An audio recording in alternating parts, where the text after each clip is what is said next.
kan AI semakin lama semakin berkembang, teknologi semakin maju, mungkin ada di bidang elektro yang mungkin akan dipakai gitu, makanya jadi masuknya elektro gitu. Pernah nggak terlibat dalam proyek akademik atau lomba yang berhubungan dengan robotika? Dari gue sendiri kan gue dari sistem informasi nih kok ya. Gue juga secara nggak langsung belajar tentang coding. Kira-kira kalau perkodingan di dunia elektro itu ada di fase mana tuh yang tadi udah? Itu kita disuruh kerja mendesain dari masalah-masalah yang ada atau mendesain produk baru kah? Itu kan di elektro kita sering banget tuh jadi project-project. Nah kita jadi belajar tuh. Itu kita bisa pakai nanti waktu kerja. Bersama Ukrida bisa.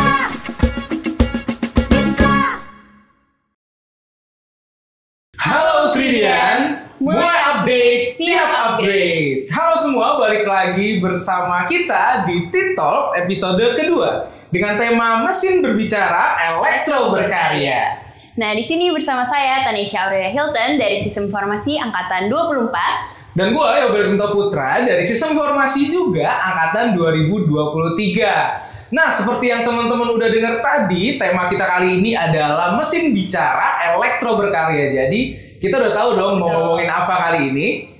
Udah pasti tentang elektro nih. Betul, elektro dan lingkungannya di Ukrida. Dan sekarang kita punya dua tamu spesial nih teman-teman Ukridian semuanya. Nah, langsung aja kita sambut ya. Boleh kita langsung Dua sambut. narasumber kita, Ko Justin dan Ko Felix. Boleh dikasih tepuk tangan teman-teman.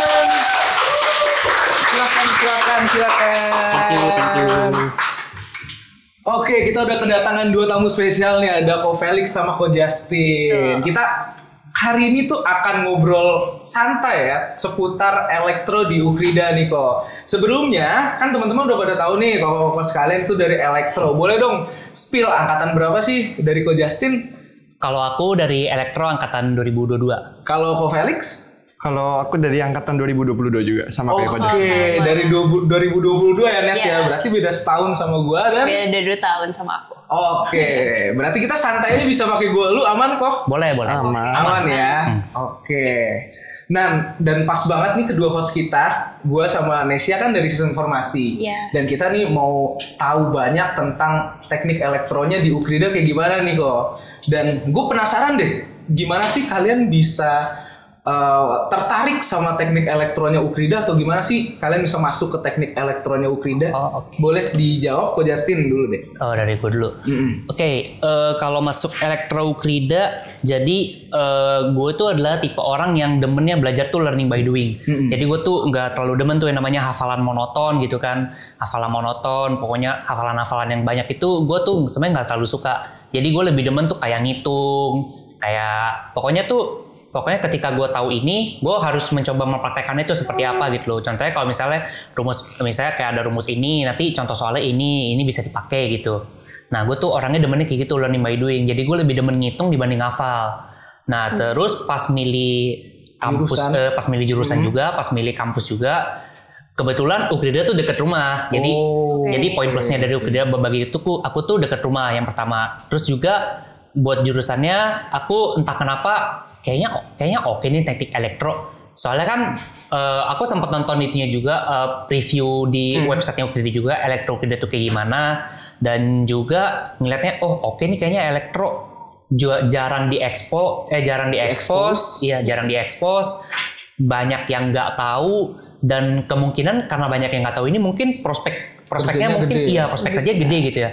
Kan AI semakin lama semakin berkembang, teknologi semakin maju, mungkin ada di bidang elektro yang mungkin akan dipakai gitu, makanya jadi masuknya elektro gitu. Oke, berarti memang tertarik ke teknik elektronya Ukrida karena pertama tuh letaknya deket ya kok ya dari kampus, dari rumah ke kampus ya, dan dekat. Memang prospek kerjanya gede, besar juga untuk kedepannya ya gitu. Kalau dari Ko Felix sendiri gimana nih? Kalau dari gue sendiri sih karena emang dari kecil itu tuh nggak suka tuh yang namanya belajar hitung-hitungan, sukanya praktek-praktek. Terus kebetulan juga orang tua itu support tuh dulu suka listrik, jadi diajarin semuanya di support. Akhirnya juga waktu SMA itu lebih pilih sekolah listrik dibanding sekolah SMA biasa. Jadi kuliahnya udah pasti nggak jauh-jauh lagi dari listrik. Nah, cuman elektro Ukrida ini menarik karena tentang robotik. Jadi kayak mirip-mirip praktek, cuman beda sama listrik. Cuman kan kalau teknik elektro itu lebih luas lah ya lingkupnya. Jadi kita bisa lebih belajar semuanya. Ya itu. Oh berarti memang sama kayak Ko Justin bilang gitu ya, lebih suka praktek ya, learning by doing ya kok ya. Dan emang dari kecil tuh disuguhkan kayak oh gue suka sama kelistrikan nih gitu ya. Dan pas banget ada kalau di Elektro Ukrida ini bukan ngurus listrik dong, ternyata ada robotik gitu ya kok ya. Ya banyak lah pokoknya. Berarti memang tertarik nih si Ko Felixnya dari udah cocok kecil. banget lah ya. Iya benar banget. Nah kan kalian udah klop banget nih sama teknik elektro. Bisa nggak sih gambarin program studi teknik elektro ini dalam satu kata aja? Satu kata aja. Oke, kalau menurut gua Boleh. teknik elektro itu seru. Seru. Kenapa tuh? Kalau bisa dijelasin nggak serunya? Seru karena kita tuh di sini bisa eksplorasi semua yang kita pengen. Jadi kan kayak, oh kita bisa nggak ya bikin robot ini? Kita coba semuanya tuh tantangannya banyak. Kita proses-prosesnya juga panjang. Serunya itu ya jalanin prosesnya nanti dan ketika hasilnya udah jadi tuh kita bakalan seneng di balik proses yang susah-susah itu. Makanya seru lah pokoknya. Oke. Kalau Ko Justin? Satu kata. Satu kata untuk teknik elektronya Ukrida. Wow. Kenapa tuh wow? Karena mikirnya, oh masih pas awal masuk kuliah, kuliah semester 1, ya paling hitung-hitungan dulu nih, paling prakteknya sedikit. Ternyata dari semester 1 itu udah ada project. Ini kagetnya sih. Jadi kita ibaratnya kita yang masih baru, ibaratnya nggak punya background tentang elektro, mungkin masih abu-abu lah ya. Dan itu udah dikasih project dan kita kayak wow, ternyata udah ada project ya dari semester 1, dari semester awal, dari masih maba.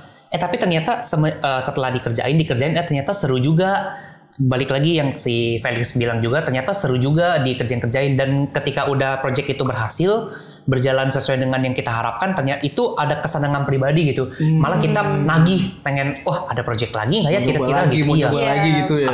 Ada yang bisa gue ekspor lagi nggak ya gitu kira-kira. Oke, berarti teknik elektro Ukrida ini wow dan seru ya dari Ko Felix sama Ko Justin ya.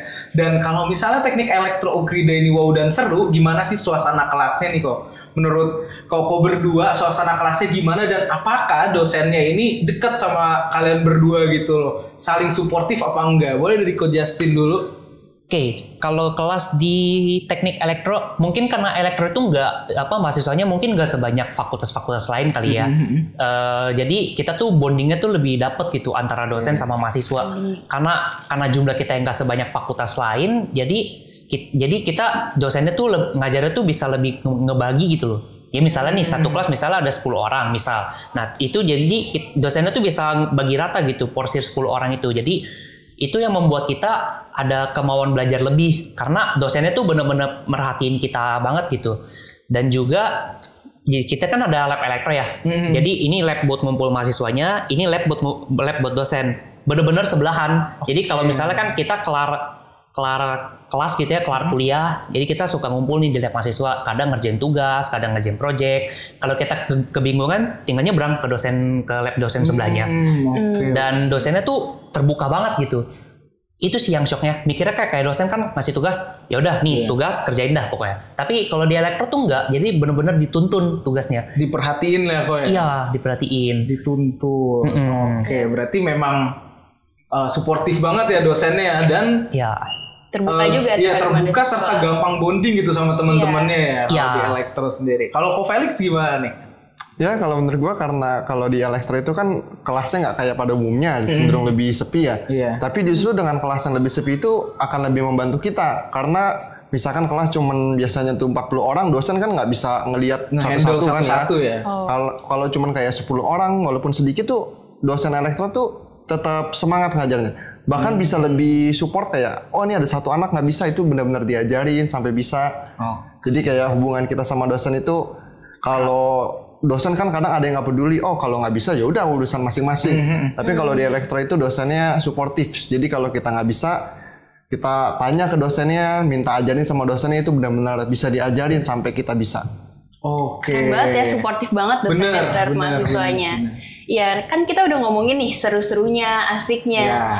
Nah ada nggak sih tantangan di perkuliahan elektro ini? Tantangan. Pasti ada. Yang paling menantang buat Ko Felix apa? Yang paling menantang tuh yang pasti ya nggak tidur tuh udah menjadi hal yang biasa. Nggak tidur ya. Nggak tidur tuh udah menjadi hal yang biasa karena kan kalau kita lagi membuat robot atau lagi buat sesuatu itu kan nggak selamanya mulus langsung dari proses sampai akhirnya selesai kan. Nah itu kalau udah error tuh kadang tuh kita kayak rasa penasarannya itu kan pengen coba terus. Jadi kadang-kadang tuh ngejar deadline juga kan. Itu kita coba-coba tuh bisa sampai malam sampai nggak tidur. Itu sih yang paling menantang. Sampai bisanya itu tuh buat mencoba benar-benar sampai bisanya itu benar-benar menantang. Berarti tantangannya di proses membuatnya di proses membuatnya. Kalau boleh dari Coach Justin nih, kira-kira apa tantangannya? Kalau aku sih sebenarnya tantangannya banyak, tapi yang tantangan paling sulit itu kalau project ya yang berhubungan dengan project itu pasti dosen nanya kayak gini, mau bikin apa? Nah dari kata-kata mau bikin apa ini kita tuh ditantang, gue bikin apa ya? Yang kira-kira misalnya robotika gini, misalnya robotika. Gue mau bikin apa ya kira-kira, terus gue harus ngedesain robot ini kayak gimana, dan fungsi robot ini nanti tuh bakal jadi apa gitu. Dan dari kata-kata mau bikin apa itu kita tuh tertantangnya tuh karena kita tuh diajarin gimana cara bikin robot yang ibaratnya simple dan bisa banyak fungsinya gitu. Nah jadi dari situ tuh kita tuh ditantang gimana cara bikin gambaran kasar nanti kita mau bikin robot apa. Nah nanti kalau itu udah selesai, baru masuk ke tantangannya si yang Felix bilang tadi, trial and error-nya tadi. Oke, berarti memang tantangannya ini yang jadi yang paling berat itu dari awal ya mungkin ya, dari mau buat apa sama bug-bug yang ada ya kok ya. Dari berdasarkan tantangan yang udah kau berdua ini jelasin, gue mau nanya kira-kira dari tantangan itu bisa nggak sih kalian eksplorasi diri di luar kampus yang berbau teknik elektro juga nih kok, dan kira-kira kampus ini memberikan dukungan apa enggak ya? Boleh dari Coach Justin dulu. Oh gitu, oke. Kalau eksplorasi kita mungkin gue sebagai orangnya demen belajar juga. Jadi dulu pas masih semester 1 gue sempet pinjem tuh buku-buku di perpustakaan yang bahas tentang teknik elektro, mulai dari buku-buku yang bahas tentang komponen, bahas tentang soal-soal sederhana, bahas tentang teori-teori sederhana, itu gue sering pinjemin juga dan gue coba-coba di rumah juga. Terus waktu itu juga kita sempat ikut lomba juga, lombanya di UNJ. Kita ikut lomba juga, dikasih tahu dosen, ada lomba ini nih, ikut ya. Nanti lu main ini gitu. Oh oke gitu kan. Ternyata ikut, terus juga ngerasain ibaratnya asam garamnya gitu kan, cara kita. Jadi waktu itu kebetulan lombanya lomba robot kebetulan. Jadi kita ini nih asam garamnya bikin robot gitu kan, ada trial and error-nya juga, proses desainnya juga gitu kan. Nah setelah ikut lombanya ternyata lombanya seru juga ya, dan juga dosennya benar-benar suportif juga. Terus kitanya juga sebagai player juga didukung gitu sama dosennya. Pokoknya seru deh kalau ditanya didukung sangat didukung. Oh sangat didukung berarti ya, dan untuk pengembangan diri kalian juga jadi lebih improve ya dari tantangan-tantangan yang udah kalian selesain, terus dibawa keluar kampus jadi bisa lebih improve diri gitu ya. Kalau buat Ko Felix sendiri nih kira-kira gimana? Kalau buat gue sendiri sih karena dulu itu kan suka megang sound ya. Dulu itu tuh cuma sekedar ngerti operator doang. Pokoknya taunya cuma begini-begini. Kalau kita kuliah elektro itu benar-benar jadi kita tuh belajar banyak di elektro. Dari mana sih asalnya? Biasanya tuh kalau di sound itu ada namanya equalizer. Kalau di elektro tuh benar-benar diajarin dalam-dalamannya tuh. Oh ini loh asalnya. Jadi kita nanti kalau kita udah lulus dari elektro tuh benar-benar bukan cuma jadi orang yang biasa ngoperator doang, tapi bisa lebih paham lagi apa sih isi dalam-dalamnya. Nah, kalau untuk yang dukungan-dukungan kampus itu sih juga kampus sangat mendukung dalam kegiatan lomba. Kayak kan sering tuh kita ada beberapa lomba, itu tuh kampus tuh sangat mensupport kita. Jadi banyak juga sih support dari kampus. Oke, berarti support kampus itu juga banyak, dan Koko sendiri berdasarkan dari tantangan-tantangan tersebut jadi bisa tahu gitu ya. Sebagai sound engineering tadi ya kok ya. Sebagai sound ya. Jadi udah tahu nih pretelan-pretelannya mau kayak gimana, nggak cuman operasiin doang tuh. Betul. Itu ternyata. Iya. Nyata keren juga ya dari kampus memberikan dukungan kepada mahasiswanya untuk ya memfasilitasi kayak lomba, mungkin proyek sendiri juga bisa gitu ya. Begitu. Nah, karena kita udah bahas tentang eksplorasi dan juga pengembangan diri nih. Dari situ kalian pernah nggak terlibat dalam proyek akademik atau lomba yang berhubungan dengan robotika? Pernah nggak? Bisa aja dari proyek kayak gue mau coba bikin robot sendiri, atau gue mau ikut lomba-lomba ini. Kira-kira dari kalian sendiri ada nggak? Dari Coach Justin boleh? Ada. Jadi pas kita semester 5 itu ada satu mata kuliah yang namanya robotika. Jadi bener-bener di robotika ini kita diajarin gimana cara bikin robot dari nol, bener-bener dari nol from scratch sampai bener-bener robotnya jadi gitu. Nah terus tantangannya lumayan banyak di itu. Jadi yang awal aku bilang juga mau bikin apa, terus kalau udah nanti ketahuan mau bikin apa, terus nanti nyoba-nyobanya juga, trial and error gitu ya. Nah terus juga kalau misalnya robotnya misalnya nih dicoba, tapi ternyata dosen ngasih tambahan nih, ngasih masukan lain. Coba dong kalau robotnya dibuat bikin begini bisa nggak ya kira-kira? Nah itu kan lumayan ini ya, lumayan apa? Iya jadi mikir lagi. Iya mikir lagi, tertantang lagi. Oh nih kira-kira oke nggak nih? Coba coba. Ternyata bisa, misalnya bisa gitu kan. Nah itu kan lumayan puas ya kita ya. Jadi kita menjawab challenge dari dosen dan juga kita bisa bangga terhadap diri kita sendiri terkait project yang udah kita buat gitu. Wow, keren ya berarti ya. Udah bisa bikin robot sendiri berarti itu ya. Ya udah. Kalau Felix sendiri sama kayak Coach Justin tuh. Jadi di semester 5 itu kita ada mata kuliah robotika. Cuman di situ tuh nggak selamanya kita harus bikin robot baru. Bisa jadi kita mengembangkan dari robot-robot yang udah ada. Gitu. Nah kebetulan gue waktu itu lebih memilih mengembangkan robot yang kita udah punya, itu namanya tuh robot mini soccer. Robot mini soccer tuh dia jadi bisa main bola sendiri. Main bola. Iya. Oh ini bawah nih. Oh ada ya? Ada. Iya. Di bawah robotnya Tapi nih. jujur deh tadi gue salvo kok sama yang di belakang itu. Nah ini. Banyak banget ternyata ya robot-robotnya. Ada piagam-piagam juga nih gue liat-liat ya. Keren banget ya. Keren. Coba boleh dijelasin kok gimana kok teknisnya? Ini kan robot ini juga dulu sebenarnya udah pernah dibuat. Cuman kita tuh bisa memilih juga nggak harus buat robot baru. Kita bisa kembangin dari apa yang kurang dari sini tuh kita kembangin. Iya. Karena kalau di Ukrida itu elektro itu kita bikin robot nggak cuman sekedar pasang-pasang, tapi ini bahkan dari desain-desain ini tuh kita semua bisa print sendiri, cetak sendiri sesuai kemauan kita mau gimana. Ya begitu. Oh seperti itu. Tapi nih aku ya, gue nih agak sedikit bingung kalau dari sisi teknis itu robotika sebenarnya ngapain aja sih kok? Oke, robotika. Boleh dari Ko Justin atau Ko Felix dulu kira-kira? Oke. Jadi kalau ngomongin teknis mungkin robotika itu kita benar-benar bikin robot dari nol ya. Jadi jadi kita mikirin desainnya, kita bikin simulasinya di simulasi 3D gitu ya. Kita pakainya aplikasi namanya SolidWorks gitu ya. SolidWorks jadi itu nanti aplikasi yang nanti kita bisa buat print 3D-nya juga. Jadi kita ngeprint robot yang udah kita buat gitu ya, atau enggak mungkin kita pakai open source. Jadi source yang udah ada dari internet kita bisa unduh, kita bisa aplikasikan buat ke robot kita. Setelah dari 3D print itu kita baru mulai masuk ke namanya assembly. Jadi kita dari 3D print itu kita mulai rakit nih satu persatu. Oh itu dirakit manual kok tapi? Manual, benar-benar kita rakit manual. Karena 3D print itu kan printnya nggak bisa gede-gede ya. Jadi kita lebih prefer kita pecah-pecah partnya terus kita nanti assembly manual. Gitu. Abis dari assembly manual itu mungkin kalau kita butuhin namanya PCB ya. Kalau kita butuhin namanya PCB kita ngeprint PCB sendiri, kita bikin PCB-nya, bikin jalurnya, terus print sendiri, nanti solder sendiri juga. Nah nanti baru dimasukin komponen-komponennya di PCB itu, baru proses testing. Jadi kita menghubungkan antara assembly sama PCB yang udah kita buat. Jalan gak nih kira-kira robotnya? Nah disinilah proses trial and error itu dimulai. Setelah trial and error itu, ya benar-benar dicek satu-satu. Kalau misalnya error, ini error di mananya? Error di desainnya kah? Error di PCB-nya kah? Nah nanti setelah dari situ, setelah proses trial and error, muncullah satu titik terang nih kita ngomongnya. Satu titik terang. Oh nih robot kayaknya bentar lagi ada bakal berhasil nih kayaknya nih. Nah setelah berhasil baru kita mulai demo sederhana, terus habis dari situ baru deh kinerja kita dinilai gitu.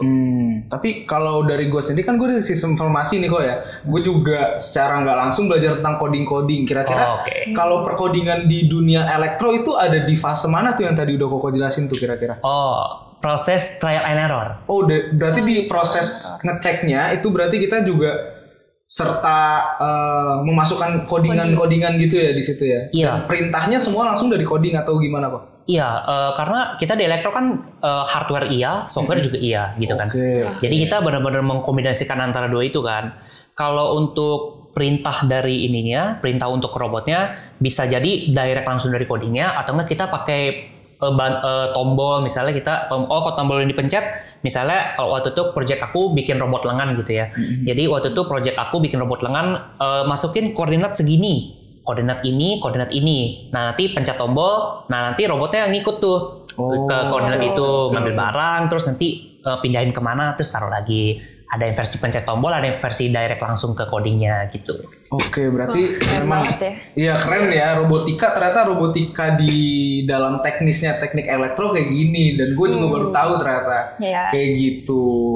Aku baru tahu juga ada codingnya juga ya ternyata. Iya, benar. Iya. Benar.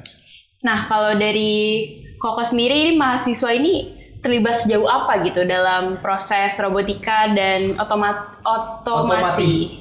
Otomasi ya, robotika otomasi. dan otomasi terlibat sejauh apa sih? Dari Ko Felix boleh. Robotika dan otomasi terlibat sejauh apa?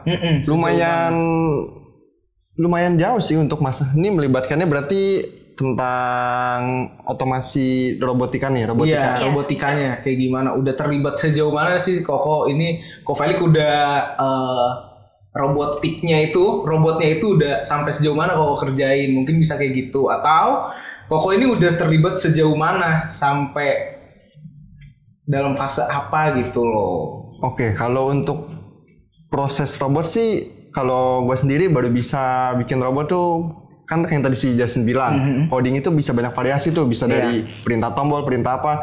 Nah kalau robot yang gue bikin ini terakhir itu dia bisa yang robot mini soccer ini, tapi dia bisa mengkalkulasi antara roda kiri kanannya, jadi benar-benar dia bisa berjalan lurus. Nah itu kan semua juga kita pakai codingan. Sejauh ini sih ya lumayan baru bisa bikin robot yang setidaknya jalannya perfect, bisa benar-benar lincah lah pokoknya, nggak cuma sekedar robot jalan-jalan ngasal. Terus kalau buat terlibat dalam kampus kita KRSBI ya? Iya KRSBI. Apa itu? Iya.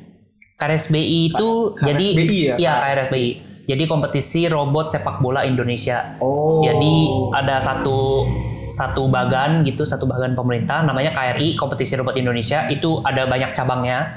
Jadi salah satunya itu KRSBI yang robot buat main bola itu. Jadi robot itu benar-benar kita cuman klik F5, ibaratnya kita klik F5 atau nggak klik play gitu, klik play. Jadi robotnya nanti jalan sendiri, nyali bola sendiri, pokoknya main sendiri. Iya, robotnya benar-benar main sendiri.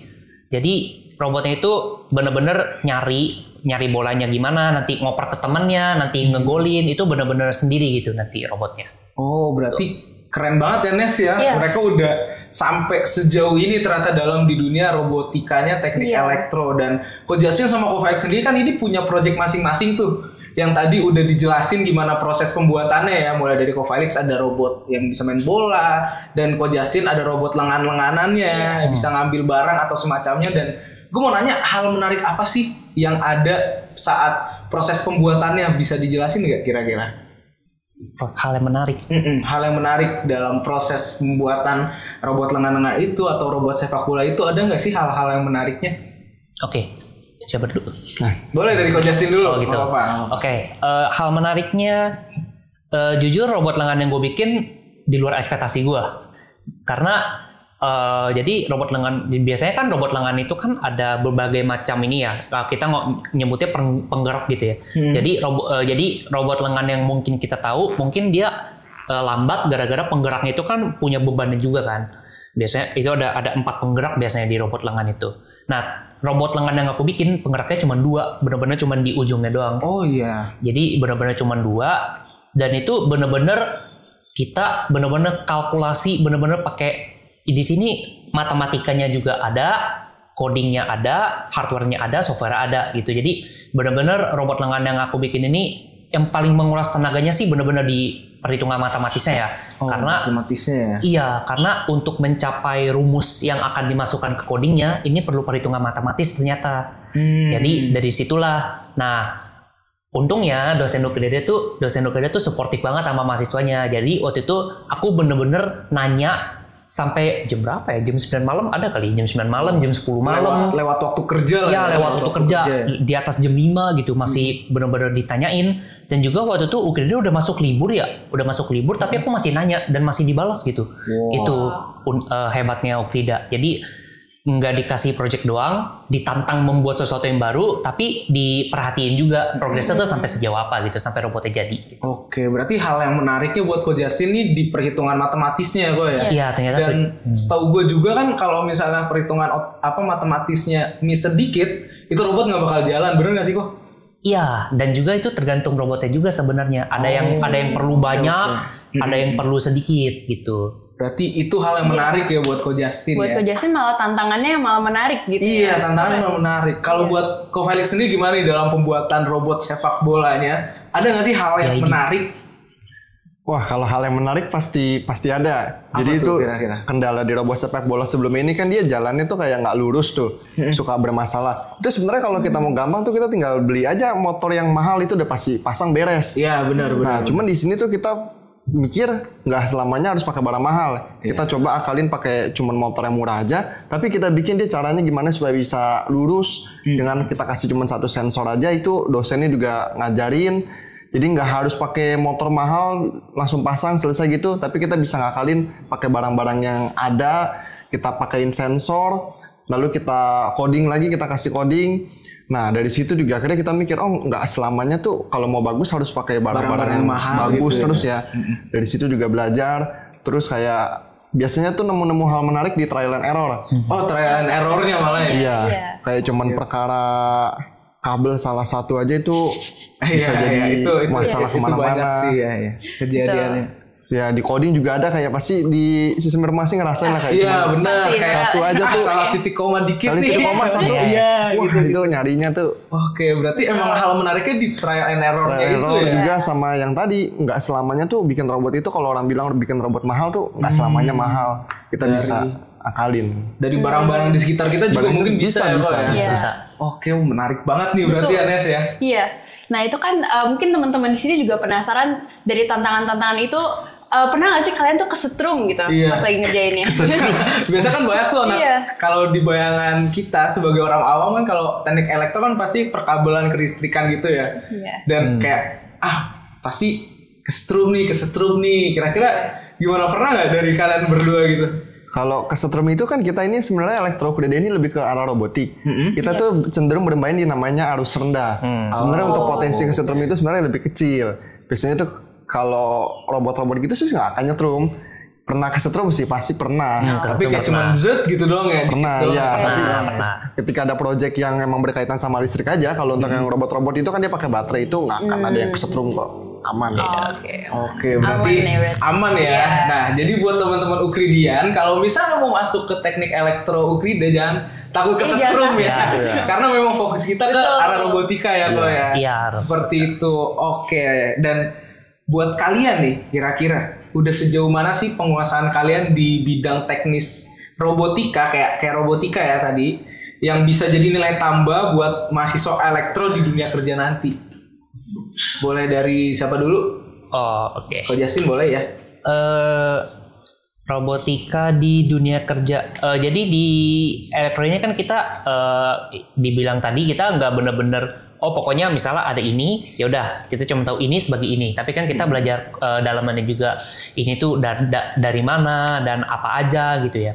Nah itu menurut aku lumayan kepake sih di dunia kerja. Apalagi kita mungkin megangnya misalnya bagian teknisi gitu ya. Oh, iya. Misalnya teknisi itu kan mungkin kita tahunya misalnya ada yang namanya amplifier gitu ya. Misalnya amplifier itu ternyata buat gedein suara loh. Udah kita misalnya tahu itu doang. Tapi kan kita tahu nih kedalaman amplifier tuh misalnya apa gitu kan. Amplifier tuh apa, terus terdiri dari apa aja. Oh misalnya ada yang rusak kita bisa ganti, kita bisa setting bagian ini gitu kan. Jadi menurut aku lumayan kepake sih ketika kita tahu dalaman dari robotika itu misalnya gitu. Berarti dari sisi pengetahuannya sangat kepake berarti ya, menjadi nilai plus lah buat mahasiswa teknik elektro saat nanti apply pekerjaan gitu ya, Ko ya. Ya. Kalau buat Ko Felix sendiri kira-kira gimana nih? Kalau untuk buat pekerjaan sih elektro ini pasti sangat-sangat kepake karena kan nggak cuma sekedar kita ngerti teknis saja, tapi kita benar-benar jadi terbiasa untuk belajar mendesain apa segala macam. Nah, pabrik-pabrik itu kan juga biasa mereka ada namanya R&D, Research and Development. Jadi tuh di situ tuh kita disuruh kerja mendesain dari masalah-masalah yang ada atau mendesain produk baru kah. Itu kan di elektro kita sering banget tuh jadi project-project. Nah, kita jadi belajar tuh. Itu kita bisa pakai nanti waktu kerja. Oke, berarti memang yang seperti tadi awal kita udah bilang ya, Ko Justin sama Ko Felix ya, bahwa prospek kerjanya ini memang udah besar banget di dunia elektro, dan ditambah pengetahuan yang udah didapat jadi bisa menjadi nilai plus banget buat individu masing-masing gitu ya Ko ya. Wow. Ya, jadi Ukrida juga nggak cuma ngasih materi akademik aja ya, tapi juga memberikan pengalaman untuk masa depan nantinya gitu. Bener nih. Nah, kebetulan tadi kita udah banyak banget ngobrol soal pengalaman kalian di dunia teknis ya. Nah, kayak robotika dan juga proyek-proyek elektro. Tapi pasti nggak cuma soal kabel sama rangkaian aja ya pastinya ya. Betul. Nah, pengembangan diri kalian juga pasti pengembangan diri kalian juga pasti lewat dari non-akademik juga, seperti organisasi. Nah, kalau dari sisi organisasi, khususnya himpunan mahasiswa elektro, apa saja kegiatan atau prestasi yang menurut kalian tuh mendukung gitu dalam pengembangan akademik dari koko-koko sekalian? Pengembangan prestasi dari Ko Justin dulu. himpunan mahasiswa elektro. Jadi di HME itu kita tuh misalnya kita bikin lomba gitu ya. Kita bikin lomba karena waktu itu HME juga ngadain lomba juga namanya Regional Robot Competition. Jadi kompetisi untuk menggerakkan robot lengan, itu kompetisi bergengsi se-Jawa dan Bali waktu itu kita bikinnya. Itu juga kita, jadi poin plusnya adalah kita kenalan sama perusahaan-perusahaan baru gitu ya. Jadi relasi, koneksi gitu-gitu itu oke banget gitu, karena kita lumayan gede perusahaannya juga, kayak seperti Robotic Education Center, Surya Sarjana Dinamika, SSD. Oh, gede-gede tuh ya. Ya lumayan. Jadi kita waktu itu benar-benar beruntung banget lah kita bisa menjalankan project itu gitu, dan project itu bisa dibilang sukses. Kendala pasti ada, tapi kendala kecil, dan itu dibilang sukses banget gitu ya, sukses banget. Terus juga dari relasinya juga antara HME dengan REC dan SSD ini itu udah lumayan oke gitu. Jadi ke depannya kalau misalnya kita ingin mengadakannya lagi, harusnya sih nggak ada masalah kalau misalnya gitu. Jadi menurut aku koneksi itu lumayan oke banget sih gitu. Kalau buat di HME-nya sendiri ya, himpunan mahasiswa elektronya seperti itu ya. Oh, buat Ko Felix gimana? Sama lah kayak Ko Justin. Oh, sama ya berarti ya. Sama. Dan gue juga dengar kalau misalnya HME ini pernah collab juga sama BEM FTIK ya. Oh iya benar. Untuk ada event di tahun 2024 kalau nggak salah, BEM FTIK ini collab juga sama himpunan mahasiswa elektro untuk bikin lomba robotika seperti itu. Iya. Ya, oh iya, lomba obstacle kalau nggak salah. Obstacle waktu itu ya. Iya. Obstacle sama sumo. Keren banget. Obstacle sama sumo. Obstacle sama sumo. Iya. Oke. Dan ini kan kita udah ngomong tentang organisasi dan himpunan ya. Kira-kira aspek-aspek penting apa aja sih yang bisa kalian terapin ya, Koko, untuk di dunia kerja nantinya yang berbau sama teknik elektro dan himpunan-himpunannya, seperti kayak misalnya kerja sama tim, komunikasi dan lain-lain, itu kerasa nggak gitu kalau mengikuti himpunan dan organisasi? Boleh dari Ko Justin atau Ko Felix dulu? Kalau apa yang didapat sih, yang pertama pasti ngobrol sama orang baru. Jadi ngobrol sama orang baru, kita mungkin bisa hampir setiap hari ketemu sama orang baru lah ya. Dan itu mungkin kita juga butuh adaptasi juga. Oh, orang ini tipenya kayak gimana ya? Kalau ngobrol tipenya kayak gimana ya? Itu mungkin karena gua HME udah 3 periode, udah lumayan lama. Jadi udah 3 periode tuh lama banget. Udah Iya. 3 Lama itu lama. Iya, jadi dari awal sampai sekarang itu udah lumayan sering ketemu sama orang-orang juga. Jadi aku udah nggak kagokan sih orangnya, udah lebih santai. Kalau ngobrol sama orang juga lebih aman aja, ngikutin orang itu nanti kayak gimana. Yang pertama sih komunikasi sama ngobrol sama orang baru sih yang paling pertama. Terus yang kedua kerja sama tim. Di HME ini kan kita juga kalau tim ini nggak ada kerja sama, organisasi nggak jalan dong. Kita di HME juga kita juga sering komunikasi, pokoknya kalau untuk urusan kerja sama tim di HME udah lumayan oke lah, karena anggotanya kan juga nggak sebanyak yang lain gitu, nggak sebanyak kayak misalnya BEM universitas gitu ya, atau nggak BEM apa gitu kan. Jadi kan kita kan karena anggotanya lebih dikit, jadi kita ininya lebih untuk komunikasinya dan juga tim bondingnya jadi lebih nyatu, lebih lancar, lebih nyatu gitu. Jadi itu sih. Jadi kalau aku mau tekanin sih paling 2 poin. Yang pertama komunikasi sama orang baru, yang kedua tim bonding kalau buat di dunia pekerjaan. Tim bondingnya ya. Iya. Jadi bisa bekerja sama dengan tim itu menjadi salah satu aspek yang bisa dipakai untuk di dunia kerja nanti ya, Ko ya. Iya betul. Oke, kalau buat Ko Felix sendiri ada nggak beberapa aspek itu dari organisasi yang bisa Koko bawa di dunia kerja nanti kira-kira? Iya, sama kayak Ko Justin, tim bonding. Karena kan kita kalau organisasi itu di dunia kerja juga sebenarnya cukup penting. Gimana tuh kita kalau lagi udah kerja sama tim terus ada masalah, kita kan harus tetap kompak. Nah, nggak boleh tuh ada satu orang di dalam tim itu yang kerjanya paling berat, yang satu tuh kayak nggak mau peduli. Itu kan kayak kita harus benar-benar kompak buat menyelesaikan satu tugas atau satu kerjaan lah gitu. Itu sih yang kepake juga sama yang tadi tentang gimana kita ngobrol sama orang. Itu kan etika juga penting kalau di organisasi. Itu kepake juga tuh di dunia kerja tuh. Oke, dan berarti memang komunikasi serta tim bonding dan kerja sama tim ya yang aspek paling penting yang dari organisasi bisa dibawa ke dunia kerja nanti ya, Ko ya. Oke, seperti itu. Berarti dari himpunan ini memberikan banyak pengalaman ya. Yes, benar banget. Nah, dari pengalaman kalian itu nih, baik secara teknis maupun lewat organisasi tadi, pasti ada banyak hal yang bisa dijadikan bekal untuk melangkah ke masa depan gitu ya. Nah, kalau ngomongin masa depan nih, bagi kalian nih, apa harapan kalian ke depannya untuk prodi elektro di Ukrida ini? Dan dunia teknik mungkin secara umum. Harapan untuk prodi elektro. Iya, betul. Harapannya adalah semoga bisa terus berkembang mengikuti zaman ya. Semoga bisa terus berkembang mengikuti zaman. Terus juga semoga ya pasti kita berharap semoga semua itu lebih baik lah ya ke depannya. Semoga lebih baik ke depannya dan semoga masih bisa mengikuti zaman gitu. Jadi aman prodi elektro itu. Wah, gitu ya. Kalau Ko Felix sendiri? Kalau dari gue sendiri kalau buat elektro, semoga kedepannya itu nggak banyak orang ngira itu elektro hal yang susah, ngira itu elektro hal yang menyebalkan ya. Karena kan kadang tuh orang mau masuk elektro suka mikir, oh masuk elektro susah nih. Sedang padahal tuh kalau kita masuk elektro tuh banyak pengalamannya, banyak belajarnya. Jadi nggak cuma susah-susahnya doang, tapi kan banyak hasilnya. Bisa lebih dipandang lagi lah semoga kedepannya tentang elektro itu. Oke, seperti itu ya harapan untuk teknik elektronya Ukrida ya, Ko ya. Dan dari tadi kan dari awal mulai podcast kita udah ngomongin banyak banget nih tentang proyek-proyek teknis, pengalaman-pengalaman seru dalam bidang robotika yang tadi Ko Justin sama Ko Felix udah kasih tahu kita.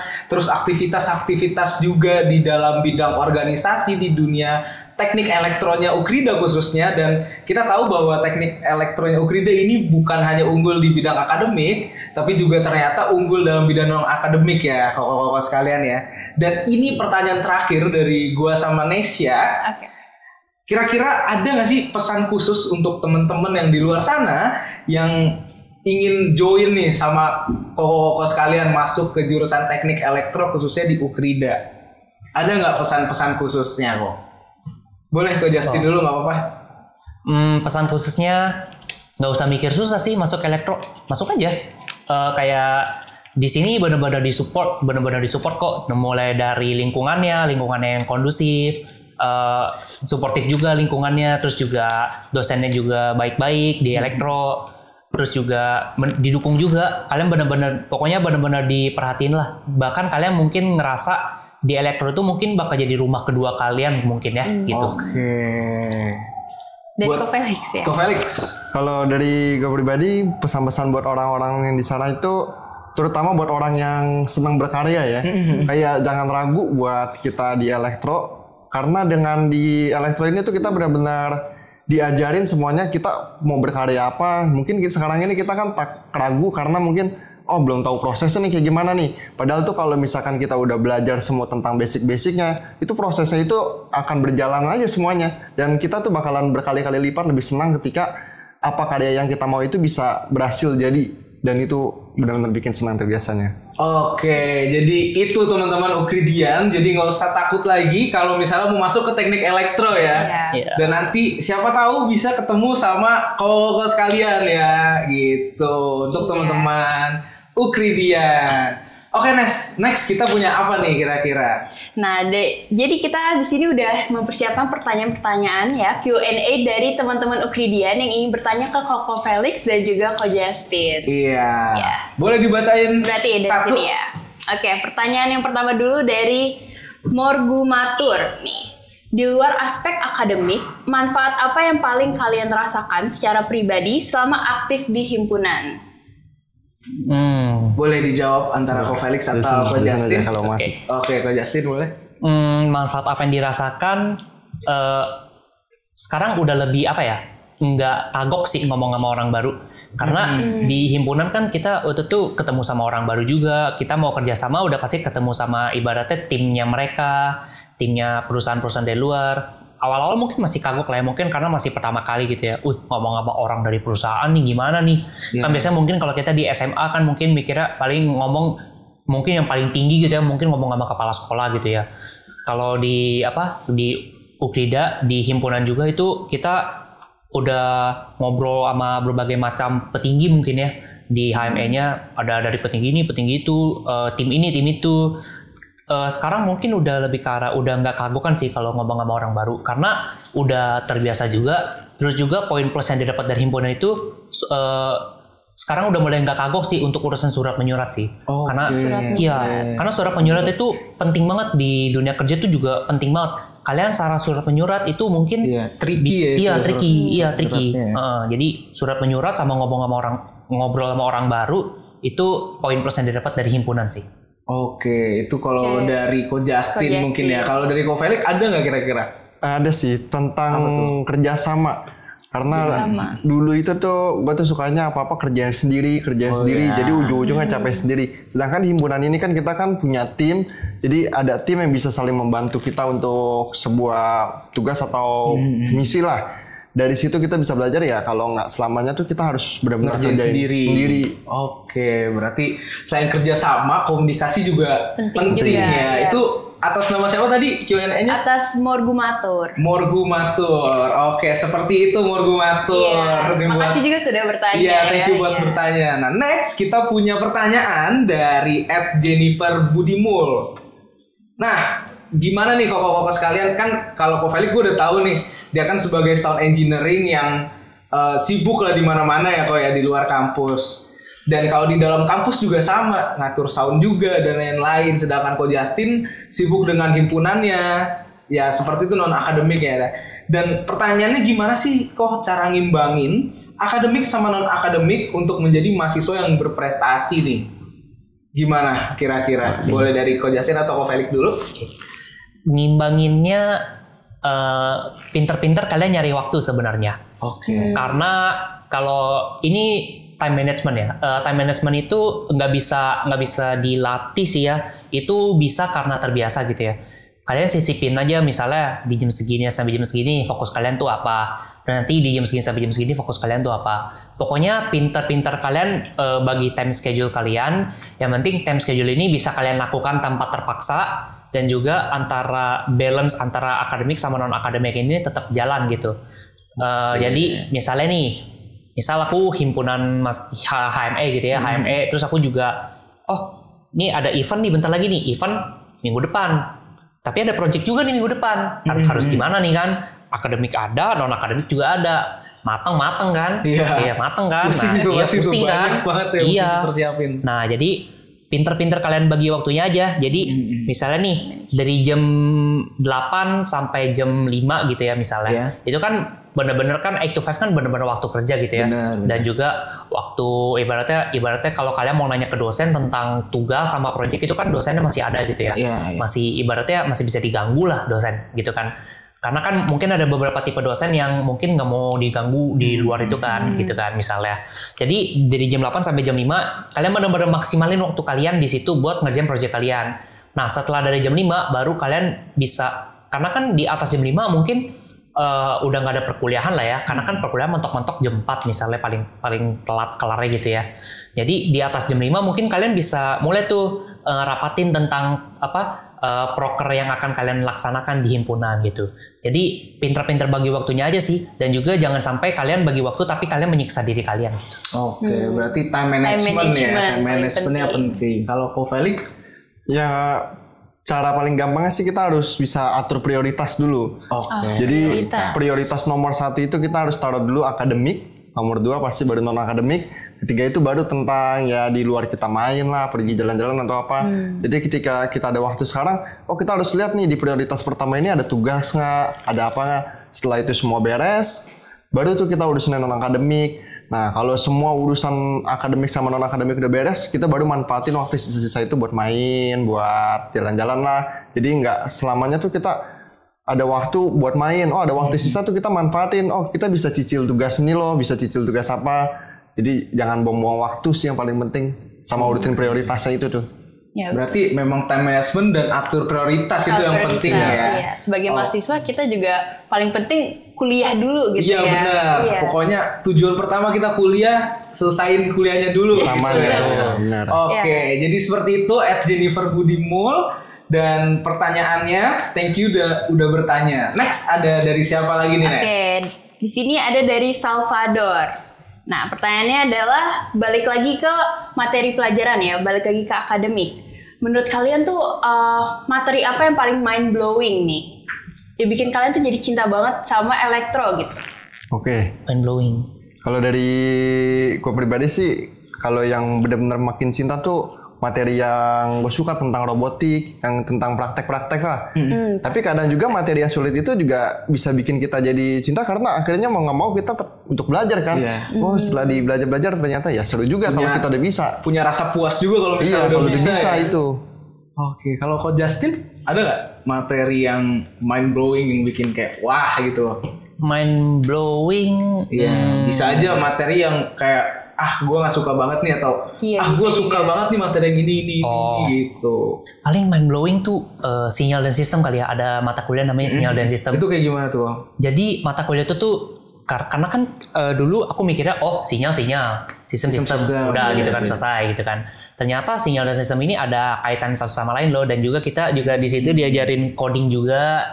Terus juga kita diajarin kayak cara bikin filter-filter juga, terus kita diajarin berbagai macam fungsi juga. Nah, dari situ itu lumayan mind blowing sih, karena mikirnya dulu kan ya udah sinyal gitu kan. Sinyal ya udah sinyal gitu.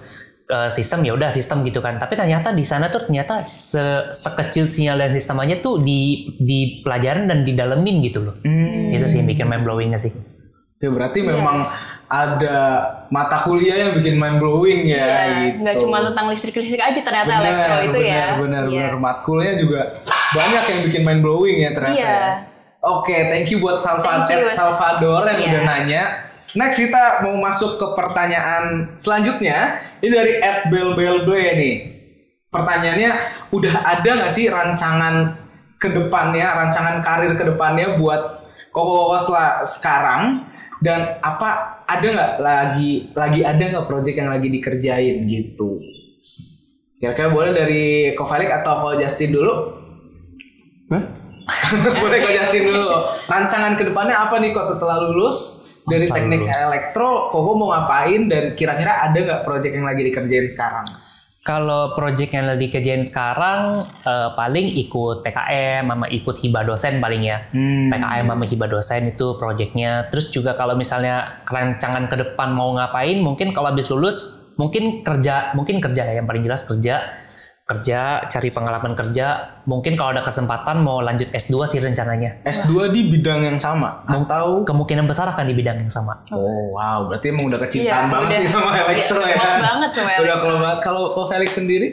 Kalau untuk di kampus sih sekarang kan saat ini ada project hibah juga sama ada project PKM juga, itu kita masih jalanin. Terus kalau buat di luar kampus itu tuh sekarang tuh masih sama main sound juga, main lighting juga, tentang listrik lah pokoknya. Nah untuk kedepannya sih rencananya sih lebih kepengen bikin bisnis tentang sound, tentang listrik lah pokoknya. Sound tetap berbau dengan elektro ya. Cuman yang benar-benar jadinya kan dengan kuliah elektro tuh jadi benar-benar nguasain. Iya benar, pretelan dalam-dalamnya. Iya, jadi lebih yakin lah buat kita bikin usaha lah. Oke, seperti Iya, semoga tercapai ya. Semoga tercapai ya kakak sekalian dan thank you buat @belbelble yang udah nanya pertanyaan. Next ada pertanyaan lagi apa enggak, Guys? Dari aku udah 2 itu aja. Oke, udah 2. Oke, berarti ini last pertanyaan dari gua. Ini ada dari @edlinf. Dengan pertanyaan, bisa dong kakak-kakak semua kasih 1 kalimat motivasi pegangan kalian selama kuliah di elektro.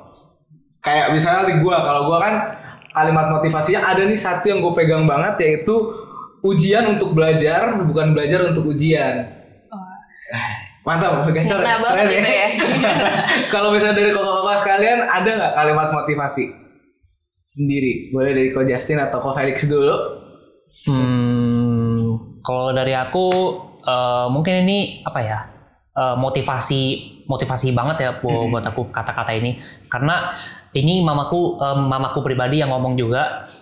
Mamaku ngomong gini, kamu adalah orang pertama di keluarga ini yang bakal memegang gelar akademik nanti. Karena karena dari dari keluarga aku, bukan keluarga besar ya, maksudnya keluarga kecil ya. Maksudnya nggak ada yang megang dan nggak ada yang megang gelar akademik, dan semoga aku akan menjadi orang yang pertama, dan aku juga udah berjanji juga sama mamaku dan sama diriku sendiri juga bahwa aku bakal lulus dan juga bisa membanggakan kedua orang tua juga. Pokoknya motivasi utama aku adalah bisa lulus tepat waktu dan juga bisa membanggakan kedua orang tua nantinya, dan akan membiayai adikku kuliah. Oke, berarti sangat berjasa ya. Mulia banget ya. Banget. Sangat berjasa banget dan motivasinya keren nih dari mamanya langsung ya Ko Justin ya. Iya. Kalau Ko Felix sendiri ada nggak? 1 kalimat ya. Jangan mundur kalau kita udah memilih sebuah jalan. Kelas. Jangan mundur. Kelas, jangan mundur berarti ya. Sama kayak Koko sekarang yang nggak mundur, terus maju gas terus ya Ko ya. Betul. Oke, mungkin itu jawaban dari pertanyaan. Thank you @edlinf. Dan pertanyaan itu menjadi akhir dari podcast kita hari ini. Ya. Jadi thank you banget buat Ko Justin dan Ko Felix yang udah datang. Boleh kasih tepuk tangan dulu dong penonton semua. Oke, thank you juga teman-teman Ukridian yang udah sempet nonton podcast kita dengan tema Mesin Bicara Elektro Berkarya, dan nantikan podcast episode selanjutnya ya Nes ya. Dan untuk mengakhiri, boleh dong kita bareng-bareng ngomong slogan kita, yaitu mulai update siap upgrade. Saat gue bilang T-Talks, boleh sama-sama kita bilang mulai update siap upgrade. Oke, Ko Justin, Ko Felix siap? Oke. Sama-sama kita bilang ya, 1, 2, 3. T-Talks Mulai update, siap update.